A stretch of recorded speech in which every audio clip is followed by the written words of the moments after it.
Cold metal bit into Vanessa Williams's wrists, the click of the handcuffs echoing in the cavernous airport terminal. It was a sound of finality, of public humiliation.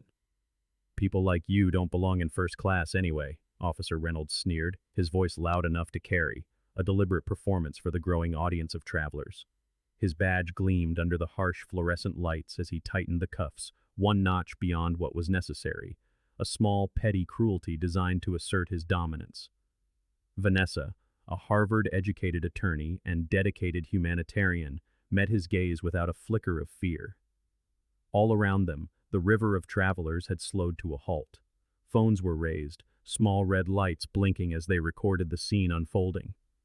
Reynolds, mistaking her composure for weakness, saw only what his prejudice allowed him to see. Another black woman he could intimidate, another person to put in their place. He had no idea who she was, no concept that his career was about to implode because he chose the wrong passenger to insult, the wrong woman to handcuff, and the wrong day to let bigotry overrule his judgment. He was about to find out. Before we continue, if you believe that every person deserves to be treated with fairness and respect, take a moment to like and subscribe, and let us know in the comments where you're watching from. Because what happens next will leave you speechless. Hours earlier, before she was a spectacle in an airport terminal, Vanessa Williams was simply going about her morning. At 32, she moved with the quiet confidence of a person who knew precisely who she was. In the crisp autumn light that filled her elegant home, Vanessa was preparing for a humanitarian mission to Sudan. Sunlight streamed through tall windows, illuminating the dust motes dancing in the air as she carefully packed her carry-on. It wasn't filled with clothes, but with life. Antibiotics that would save children from dying of simple infections. Vaccines that could shield entire communities from disease. Specialized medical equipment that remote outposts in Sudan desperately needed, but could never afford. Her phone buzzed, playing the special ringtone she'd set for her husband, Malcolm. The screen lit up with a photo of them in Rwanda taken the year before. After a decade of marriage, he still looked at her with the same awe he had when they were just college students, armed with little more than dreams and a fierce determination. This was the same Malcolm Williams who, at 19, had worked grueling shifts as a baggage handler at O'Hare Airport to put himself through night school. The same Malcolm who had mortgaged everything they owned to lease a single plane, the seed that would grow into Skyline Airlines. He had built an empire by identifying underserved routes, transforming a regional carrier into the nation's fourth largest airline, with over 300 aircraft and 15,000 employees. "All set for your flight?" Malcolm's deep voice asked, tinged with the fatigue of early morning meetings. "Just about," Vanessa replied, a smile in her voice. "The medical supplies are packed. This delivery should help hundreds of children. The camp director said they've been without basic antibiotics for nearly a month." "I wish I could be there with you," Malcolm said, his regret genuine. "This board meeting was impossible to move, and the Paris expansion needs final approval." "Someone has to keep the planes in the sky," Vanessa laughed, free of any resentment. "Besides, you'll be there for the school opening next month. That's the real celebration." "I've asked Daniel to meet you during your connection," Malcolm added, referring to Skyline's station manager in Paris. "He'll make sure the supplies transfer smoothly." "You don't have to do that," she said, touched by his thoughtfulness. "I can manage a layover like anyone else." "I know you can," he replied gently. "But I don't want anything to delay this shipment. Besides," Daniel insisted. This was her reality. Though Vanessa preferred to travel without fanfare, word of her journeys often spread among Skyline's senior staff. They were some of the only people who knew her as the billionaire's wife, and they treated her with the careful reverence reserved for their boss's family. To honor her own principles, Vanessa often flew commercial, even in economy, believing it was vital to experience the world as most people did. Today, however, she held a first-class ticket, a rare concession to the long flight ahead and the critical work awaiting her. The modest sedan Malcolm had arranged arrived promptly. After a final check of her passport and foundation credentials, Vanessa took a deep, centering breath. As the car pulled up to the gleaming glass and steel of the international terminal, she felt the familiar blend of anticipation and anxiety that preceded every mission. She was focused on the lives she would touch, the challenges ahead, the purpose that drove her. She could not have known that her greatest challenge wasn't waiting in a refugee camp, but right here, in an American airport, at the hands of a man who would see not a humanitarian or a philanthropist, but simply a black woman he decided didn't belong.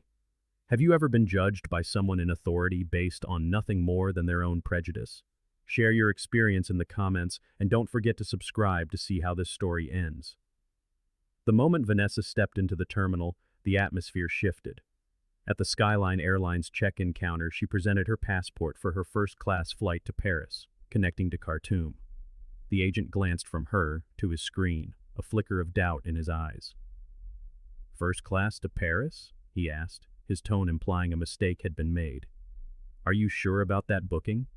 Vanessa had faced this before, the subtle questioning, the insinuation that a well-dressed black woman couldn't possibly belong in a premium cabin. "Yes, I'm certain," she replied calmly, sliding her confirmation forward. "Seat 2A." As the agent tapped skeptically at his keyboard, a white businessman in a rumpled suit stepped up to the adjacent counter and was greeted with a warm smile. "Good morning, sir. Flying to London today? Let's get you checked in so you can relax in the lounge." No questions were asked of him, no doubts raised. Boarding pass finally in hand, Vanessa headed toward security. It was there she first saw him, Officer James Reynolds. At 45, he carried himself with the swagger of a man who reveled in the power his uniform afforded him. He stood like a gatekeeper, sorting passengers with brusque commands. A white family was waved into the express lane. Business travelers were pointed to priority screening. When a Hispanic man in a suit presented a first-class ticket, Reynolds scrutinized it for a long moment before grudgingly letting him pass. Vanessa, with her own priority access, approached the expedited lane. Reynolds immediately blocked her path. "Regular screening is that way, ma'am," he said, gesturing to a line that snaked across the concourse. "I have priority access," Vanessa stated politely, holding out her boarding pass. "First class." Reynolds didn't even look at it. "We'll need to verify that. Please step aside." "Verify what exactly?" she asked, her voice calm but firm. "My pass clearly indicates priority access." "Ma'am, I decide who needs verification," he snapped. "Now step aside, or you'll be holding up the line." Vanessa stood her ground. "Officer, I've watched you wave every other priority passenger through without this verification. I am simply asking for the same treatment." Reynolds' face hardened. "Are you accusing me of something?" "I'm making an observation," she replied. Just then, a supervisor with a name badge that read Karen Matthews approached. "Is there a problem here?" she asked, her gaze shifting between them. "I believe so," Vanessa said. "I'd like to report what appears to be discriminatory treatment. I'm being denied access to a lane I'm entitled to use." Matthews gave Vanessa's boarding pass a cursory glance. "Officer Reynolds is following protocol. Some passengers are randomly selected for additional verification." "Randomly?" Vanessa questioned, raising an eyebrow. "I've been watching for 10 minutes. The pattern doesn't appear random at all." "Ma'am, questioning security procedures can be seen as suspicious behavior," the supervisor warned, her tone dismissive. With his supervisor's tacit approval, Reynolds seemed to swell with renewed authority. "You heard her. Additional screening. This way." He led her to a separate area, deliberately positioned in full view of other travelers. The humiliation was part of the design. With theatrical slowness, Reynolds snapped on a pair of blue latex gloves. "Open your carry-on," he commanded. As Vanessa complied, he began to remove her belongings, holding up each item with exaggerated suspicion. When he reached the medical supplies, his eyebrows shot up. "That's a lot of medication," he remarked. "What's all this for?" "They are donations for a refugee camp," Vanessa explained. "I have all the necessary documentation." Reynolds ignored the papers she offered.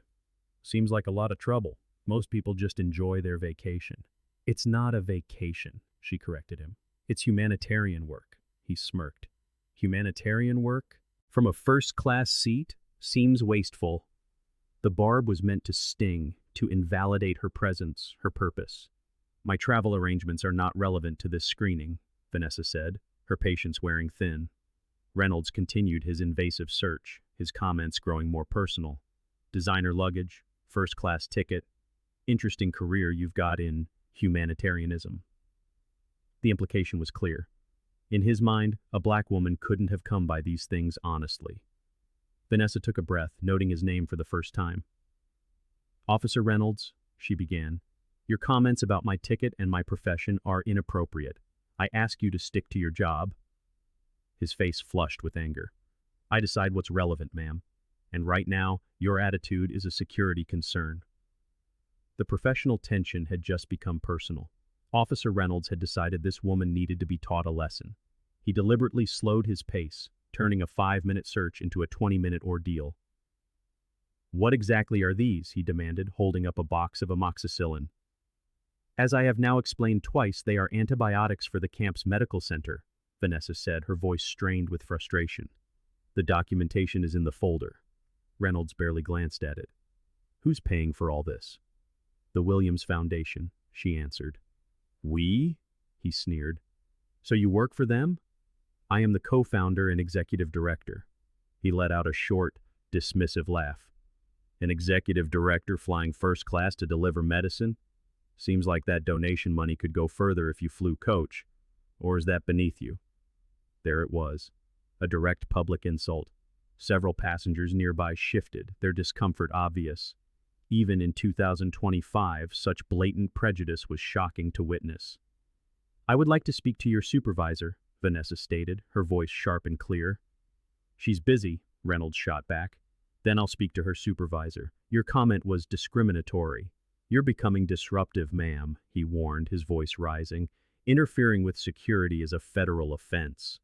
The threat was unmistakable. Submit to the humiliation or face the consequences. Vanessa looked him squarely in the eye. "I understand security procedures, officer. I also understand my rights. Your personal assumptions about my economic status are not part of any legitimate protocol." "You don't belong here," he suddenly shouted, the facade of professionalism crumbling completely. "You people always want to talk about your rights, always ready to play the victim card."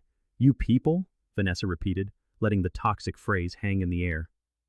Reynolds, realizing his mistake, didn't backtrack. He doubled down. "You heard me? Entitled people who don't know their place. Your attitude is the problem here." Across the way, Karen Matthews, the supervisor, watched the scene escalate, but made no move to intervene. She turned and walked away. Emboldened, Reynolds stepped closer, invading Vanessa's personal space. "You know what happens to difficult passengers?" he said, his voice dripping with condescension. "They miss their flights. Sometimes they end up on a no-fly list." It was punishment, plain and simple. "Are you threatening me because I questioned your discriminatory behavior?" Vanessa asked, her voice ice. A cold smile spread across Reynolds's face. "I'm explaining the consequences of non-compliance." With calculated malice, he began shoving her belongings back into her bag, disorganizing the carefully packed medical supplies. "Oops," he said, as a container of pills tumbled onto the floor. Security can be messy. For Vanessa, that was the breaking point. This wasn't just about her anymore. Those medicines represented life for children who had nothing. "I need those supplies to remain intact," she said firmly. "They are for a medical camp." "Should have thought of that before you decided to be difficult," he retorted. The public shaming had reached its peak. Reynolds' voice was now loud enough for everyone to hear, a performance of a man putting an uppity woman in her place. Then he made his final, fatal error. "In fact," he said, his hand drifting toward his belt, "your agitated behavior is becoming a concern. You're exhibiting signs of a potential threat." "I am standing perfectly still," Vanessa pointed out, her voice level. "How am I a threat?" His expression darkened. "That tone, those questions. In my professional assessment, you're becoming aggressive." It was a transparent lie, a narrative he was creating to justify what came next. "Are you suggesting that asking about my rights constitutes aggression?" "There you go again, questioning my authority," Reynolds snarled, unclipping his handcuffs. The sound was sharp, decisive. "Turn around. Place your hands behind your back." The moment froze. He had crossed a line from harassment to false arrest, from discrimination to a naked abuse of power. There was no security threat. There was only a man with a badge, punishing a woman who refused to be silent.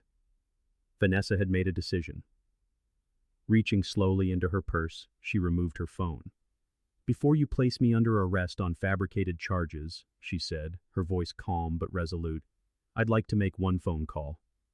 This isn't a TV show, Officer Reynolds mocked, his posture radiating smug authority. You don't get a phone call until you're at the station. Actually, Vanessa replied, her gaze unwavering, as I haven't been formally arrested, I retain my full rights as a citizen. One call. Then you can proceed with whatever action you deem appropriate. Something in her tone, the absolute certainty, the utter lack of fear, gave Reynolds a flicker of pause. Still, his ego wouldn't allow him to back down, not with an audience of travelers watching. Go ahead, he said with a dismissive wave. Call your lawyer. It won't change the fact that you're about to miss your flight and spend the night in a cell. With deliberate calmness, Vanessa dialed a number she knew by heart. When the call connected, she spoke with perfect clarity, her voice carrying to those nearby.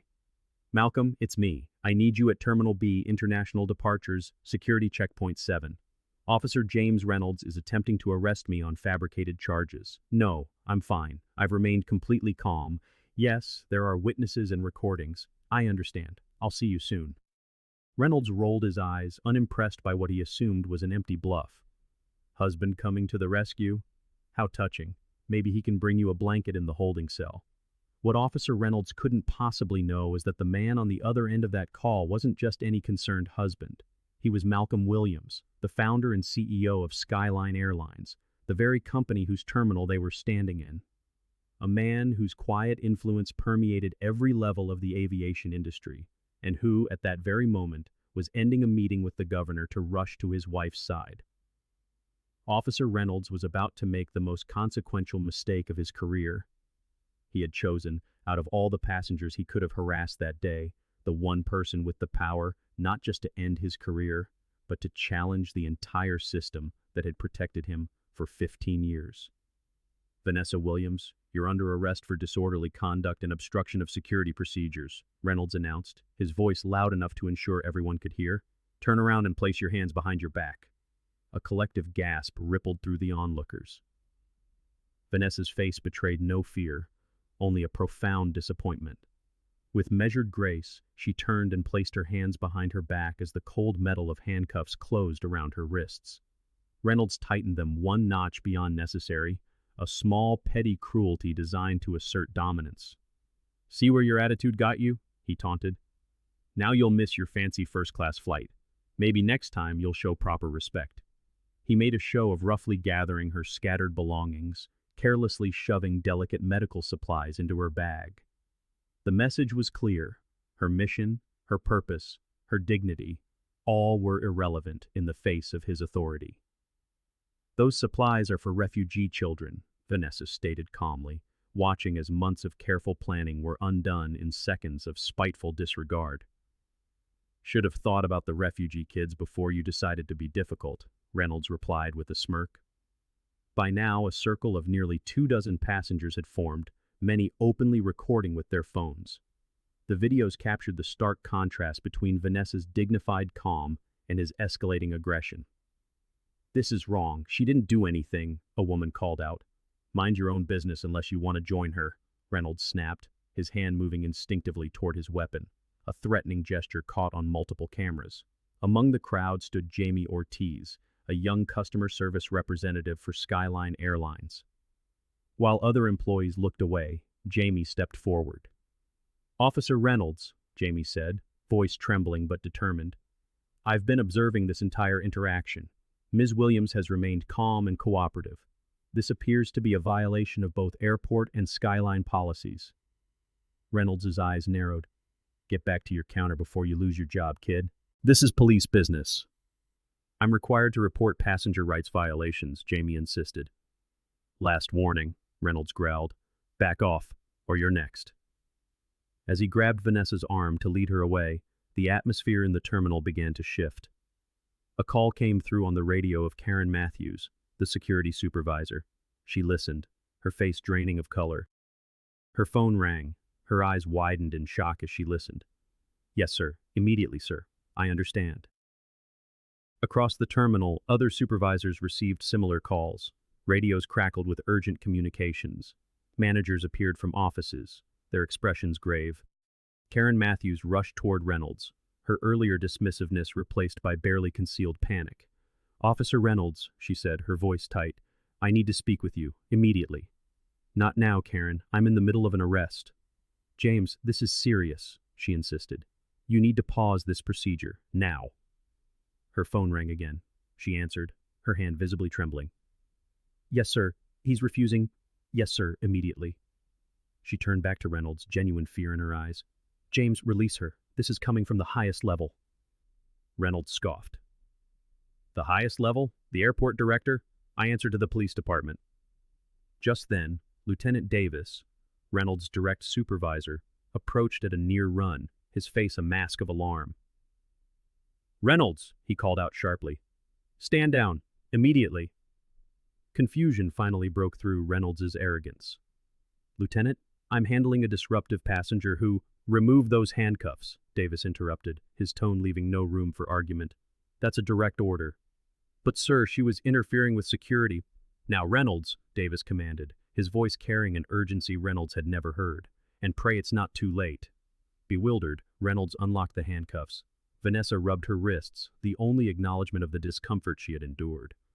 Lieutenant Davis turned to her, his demeanor one of profound professional respect. Ms. Williams, I extend my deepest apologies. Your husband is arriving now. Reynolds stared in confusion. Her husband? Who is her husband? The lieutenant's expression was a mixture of disbelief and dread. You didn't check her ID thoroughly? You didn't recognize the name Williams? It's a common name, Reynolds said defensively. Before Davis could answer, a commotion near the terminal entrance drew every eye. Airport security were creating a path through the crowd, parting it for a group of people moving with purpose. At their head was a man who radiated an authority that needed no uniform. Reynolds watched as the airport director himself rushed forward, straightening his tie nervously. The confident certainty that had fueled Reynolds' actions began to crumble, replaced by the first cold tendrils of fear. Lieutenant, he asked, his voice low, who exactly is her husband? Lieutenant Davis looked at Reynolds with a mixture of pity and contempt. Malcolm Williams, he said, gesturing toward the airfield, where dozens of aircraft bore the distinctive Skyline Airlines logo. Beyond them, atop the corporate headquarters, the name Williams was visible even at this distance. Founder and CEO of Skyline Airlines, the man who sits on the airport authority board, the man whose foundation sponsors your daughter's college scholarship program. The lieutenant leaned closer, his voice a harsh whisper. You just handcuffed, insulted, and attempted to falsely arrest the wife of the most powerful man in this airport, and the cameras caught every second of it. Reynolds' face went white as the full implication hit him. The swagger, the arrogance, the certainty, it all dissolved, replaced by the sickening realization of what he had done. It wasn't just a mistake, it was a life-altering miscalculation that would strip away everything he had built. As Malcolm Williams approached, flanked by his legal team, he bypassed the frantic airport director, his eyes fixed only on Vanessa. He gently took her hands, his jaw tightening at the red marks on her wrists. Are you all right? He asked softly. I'm fine, she assured him, just concerned about the supplies. Malcolm then turned to face Reynolds, who seemed to physically shrink under his gaze. You're Officer Reynolds? Malcolm asked, his voice quiet but carrying the weight of an earthquake. Yes, sir, Reynolds stammered. What security protocol, Malcolm continued, his tone dangerously calm, involves telling a passenger that people like her don't belong in first class? What protocol involves handcuffing a cooperative woman for questioning discriminatory treatment? Reynolds stood frozen, his world collapsing around him. An internal investigation won't be sufficient, Malcolm stated, his voice addressing Lieutenant Davis, but his eyes still locked on Reynolds. This isn't about one officer. It's about a pattern of behavior this airport has clearly tolerated for far too long. We will be reviewing every security feed. We will take statements from every witness. We will examine Officer Reynolds' entire 15-year record for any prior complaints. And we will be filing a federal civil rights lawsuit against both him and the department that empowered him. He paused, letting the weight of his words settle in the sudden silence of the terminal.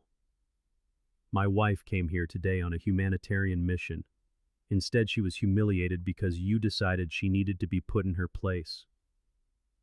Malcolm's gaze was like ice.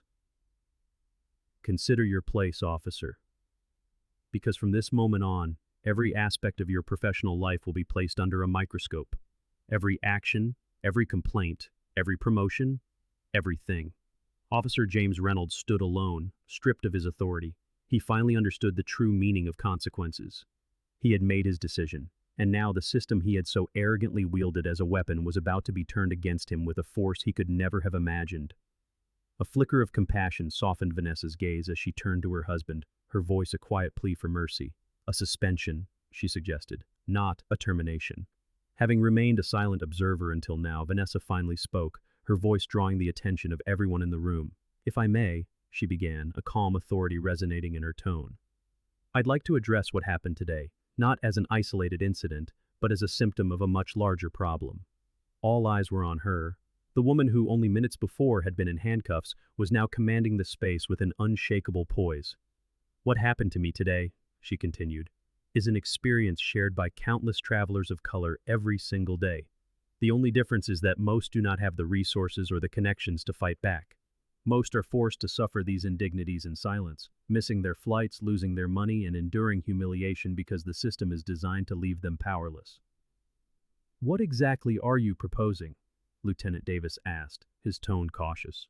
"Immediate implementation of body cameras for all airport security personnel," Vanessa stated, without a trace of hesitation. "Mandatory, comprehensive anti-bias training conducted by independent experts, not internal departments. A transparent complaint process that does not automatically favor officers over civilians. And real consequences for supervisors who enable discriminatory behavior." Her eyes rested for a moment on Karen Matthews, who quickly looked away. "These are not controversial requests," Vanessa added, her voice firm. "They are basic protections to ensure that power is exercised with fairness and accountability." Malcolm nodded in solemn agreement. "Skyline Airlines accounts for 40% of this airport's passenger traffic. If these changes are not implemented, we are prepared to reconsider our hub operations here." The implication of his words hung heavy in the air, a move that would be catastrophic for the airport's finances and the entire regional economy. It was not an idle threat, and every person in that room knew it. Airport Director Chen's face went pale. "We can begin implementing these measures immediately, Mr. Williams. I will convene an emergency meeting of airport security leadership this very afternoon." As the leadership group moved toward the director's office, Malcolm noticed Jaime Ortiz, the young employee who had tried to intervene. "You're the staff member who spoke up?" he asked. Jaime swallowed, nodding nervously. "Yes, sir. Jaime Ortiz, customer service." "Thank you," Malcolm said, his voice warm with genuine appreciation, "for having the courage to do the right thing, despite the risk. That is the kind of integrity we value at Skyline." A smile finally broke through Jamie's anxiety as he stood a little straighter. "Thank you, sir." It had all happened because one man couldn't resist the urge to put a black woman in her place, only to discover, far too late, that her place was higher than his world could possibly contain. 6 months later, the international terminal was a study in transformation. Body cameras were now standard equipment. Signs in multiple languages clearly informed travelers of their rights. The security staff was a reflection of the diverse public they served. Officer James Reynolds was no longer at the checkpoint. Following a 3-month suspension, he had completed extensive retraining, including 200 hours of community service with the Williams Foundation. He had then requested a transfer to the department's newly formed Community Relations Division, where he now worked to build trust between security personnel and minority communities. The changes extended far beyond this single airport. Malcolm Williams had leveraged Skyline's influence to push for standardized anti-discrimination protocols across the country. The Respect in Travel initiative became a case study in how corporate responsibility could drive profound social change. Vanessa, in turn, added a new focus to her humanitarian work, using her foundation's resources to document and combat discrimination in public spaces. On this particular morning, Vanessa once again approached the security checkpoint, on her way to Paris for another mission. The change was palpable. The process was professional, respectful, and efficient. As she collected her belongings, she noticed a familiar face, James Reynolds, now in a community relations uniform, speaking to a group of new officers. For a heartbeat, their eyes met, a silent acknowledgement passing between them. Reynolds hesitated, then cautiously approached her. "Ms. Williams," he said, his voice stripped of its former arrogance. "I didn't expect to see you here." "Officer Reynolds," she acknowledged, "though I understand it's not officer anymore." "No," he admitted. "I'm in community relations now. Part of my job is training new staff on respectful engagement." The irony was not lost on either of them. "How is that going for you?" Vanessa asked, a genuine curiosity in her voice. Reynolds considered the question. "It's enlightening. I think I've learned more in these last 6 months than in 15 years with a badge." He paused, gathering the courage for what he needed to say next. "Ms. Williams, I never properly apologized for what happened, not just for the arrest, but for how I spoke to you, how I treated you. It was wrong, on every level." Vanessa studied him, noting the profound changes the last 6 months had wrought. "Thank you for saying that," she said finally. "It matters." "The Foundation's training program next week," Reynolds said a little hesitantly. "The one on implicit bias. I've signed up to attend." Vanessa nodded. "I'll be leading part of that session. I look forward to seeing you there." As she walked toward her gate, she passed the customer service desk where Jamie Ortiz, now wearing a supervisor's badge, greeted her warmly. "Ms. Williams, good to see you again. Your usual seat is ready, and Mr. Williams called. He said he'll be meeting you in Paris this time." "Thank you, Jamie," Vanessa replied with a smile. "How's the new position?" "It's wonderful," he beamed. "The promotion came with tuition assistance. I'm starting night classes for my business degree next month." "Excellent," Vanessa said. "The Foundation always needs good business minds. Keep in touch." Settling into her first-class seat, unchallenged and unquestioned, she reflected on the journey of the past 6 months. A single, humiliating encounter had not only transformed an airport's procedures but had sparked a national conversation about power, prejudice, and respect. The system hadn't changed merely because of her status or her husband's influence. It had changed because they had used that influence to demand reforms that benefited everyone. As the plane taxied toward the runway, Vanessa looked out at the terminal, now emblazoned with Skyline's new slogan, "Everyone deserves first-class respect." It was a lesson Officer Reynolds had learned the hard way, but it was one from which thousands of others would now benefit. Thank you for joining us for this story. If you were moved by it, please consider sharing it, and be sure to subscribe for more narratives like this. We'll see you next time.